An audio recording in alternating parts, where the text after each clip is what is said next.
Good morning, it's MJ, and I know it's been a long time since I've done a reading, and it's just been a crazy month trying to get as many of these Wise Dog decks out as possible before the big shipment comes in, and trying to get the Grimalkin deck done also before this big Wise Dog shipment comes in, because you know, for the next 2 weeks, that's all I'm going to be doing.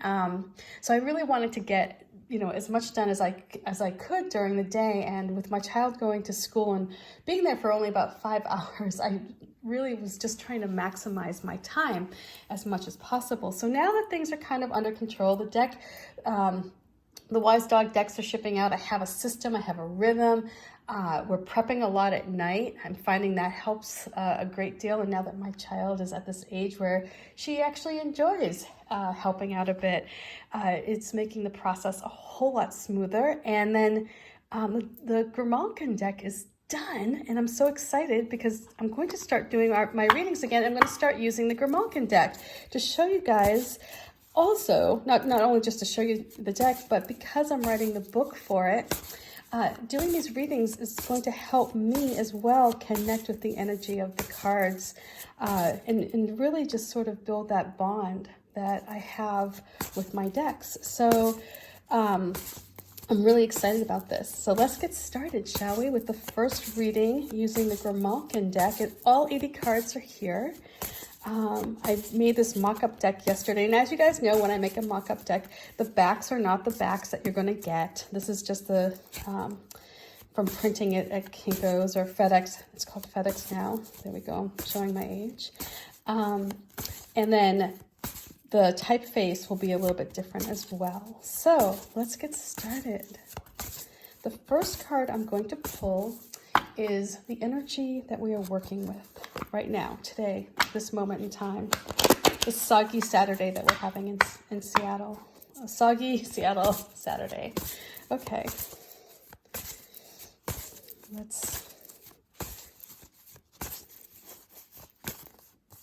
we're starting off with the 9 of Cups. And this is that, wishes fulfilled. This is that energy of having everything that you've ever wanted and feeling at peace, and just this cat can be a bit smug, he's a fat cat, he's got everything. He's not hurting, let's just say, in the area of resources and abundance. And he feels that. He feels content. You can almost see it in his face that he feels at peace with where he is in life, or she is in life. I don't know why he has this. I see this cat as being kind of masculine. He has, or again, it could be a female cat. Whatever it is, there's this look of just, I don't know, it almost has a sense of boredom in a way, because now that it has everything that it's wanted, it kind of lost a little bit of that drive, that pursuit, perhaps. I don't know. But it is feeling at peace, and it's feeling, perhaps a little bit of, pride here. It's holding its fish. It has this, like, the fresh water that's readily available for it to drink, and there's a little lotus flower here connecting it to the spiritual world. And the sun is coming down, and it's lighting up these cups, and it's a very just relaxing energy. It's also one where you can look back and you go, wow, look at all of that. Look at everything I've accomplished. Look at all the things that I now have, under my belt, or look what I have at my disposal. And it's where you feel complete and utter just pride at what you've done. And so, I almost get this sense with this 9 of Cups, with this deck, that there's almost a sense of longing, like, is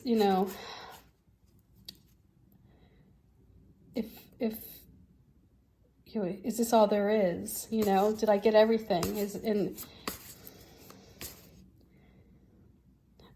But also an acceptance. Like, does that make sense? It's like, yes, I've achieved everything.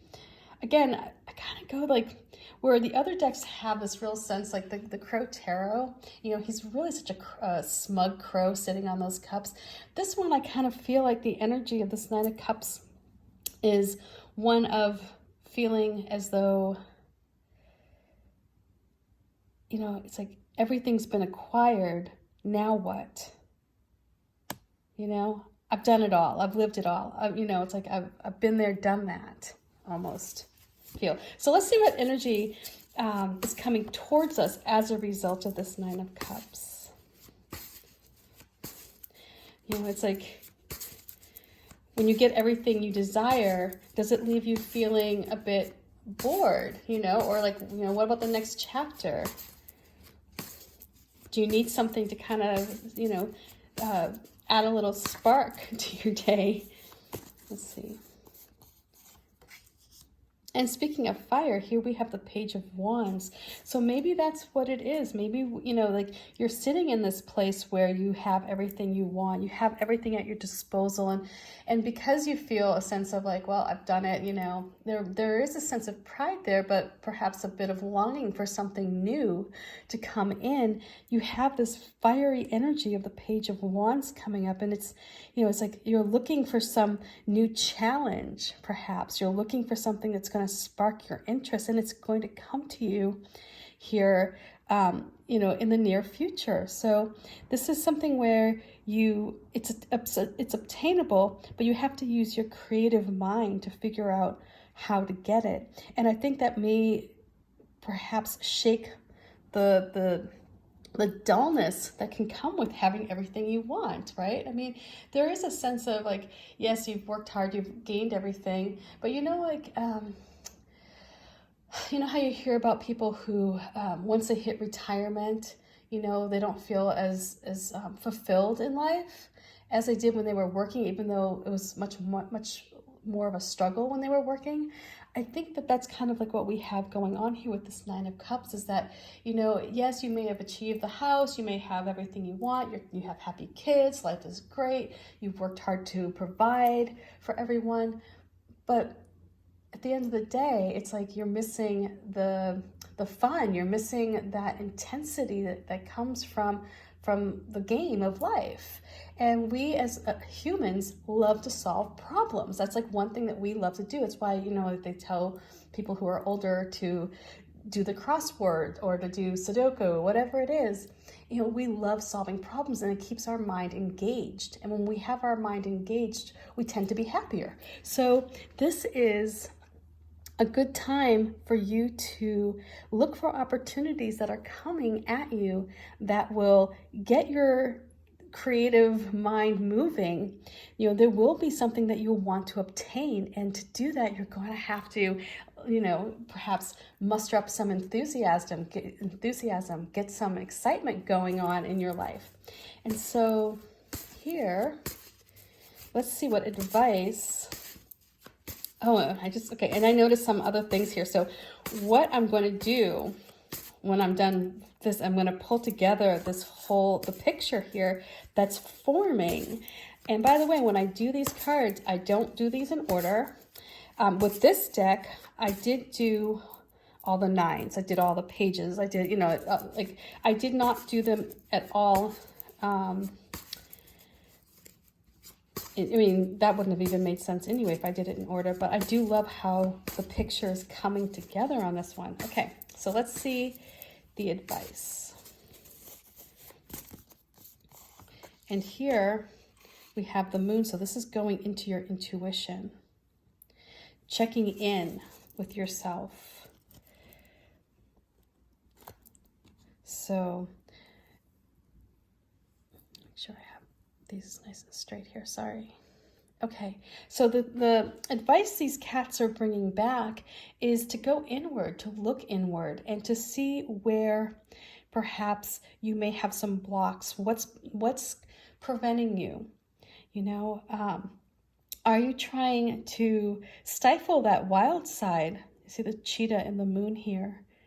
So when it looks at the moon, when this little cat is looking out at the moon, you know, it's not seeing a reflection of itself, it's seeing what it wants to see. And it wants to see itself as something greater and bigger, right?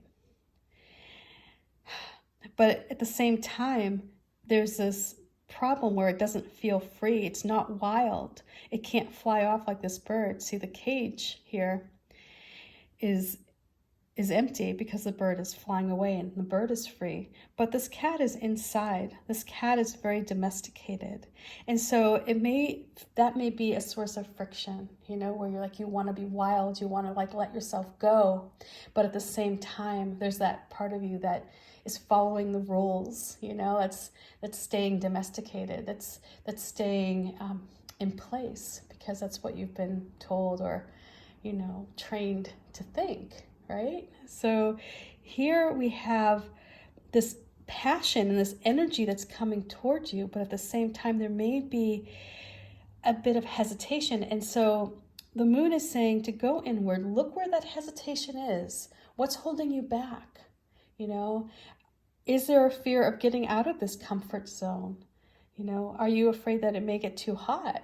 You know, it's like maybe this fire is you know, as you know, enticing as it is there a fear that it may burn you? And so, you know, the call here is to go inward, go deep, and examine areas where you're allowing beliefs to hold you back, to keep you in place, that's preventing you from being, you know, the wild child that you have within you. The one who takes chances, the one who you know, the cheetah will go after its prey. You know, it's very stealthy and, you know, it follows its instincts. Whereas the domesticated cat, you know, especially if it's trapped inside, you know, it finds that maybe its instincts are dulled from being in this place of comfort. So one thing I noticed here with these cards is how these trees come together and how the ground comes together here. Like it just sort of flows. So these are little things I start to notice. Overall, the colors on these cards are all very, you know, similar. It's very rich. They're very vibrant cards, and very warm at the same time. So, you know, overall, I feel like for the very first reading for the Grimalkin deck, the message I'm getting with these cats here is, you know, go inward and check for areas where you're allowing yourself to just stay comfortable. You know, if something comes in and challenges you, let it put a fire in your belly. Use your creative mind to solve these problems and go inward while you're at it to figure out, you know, if you're sort of like laying low, are you taking the easy way out? You know, are you letting passion come in perhaps, or are you letting perhaps a little bit of your wild side, you know, reveal itself so that you can get something new, or you can move into a new direction, or perhaps take up a new interest. So anyway, I hope this reading makes sense. Much love to you. Peace, and bye for now.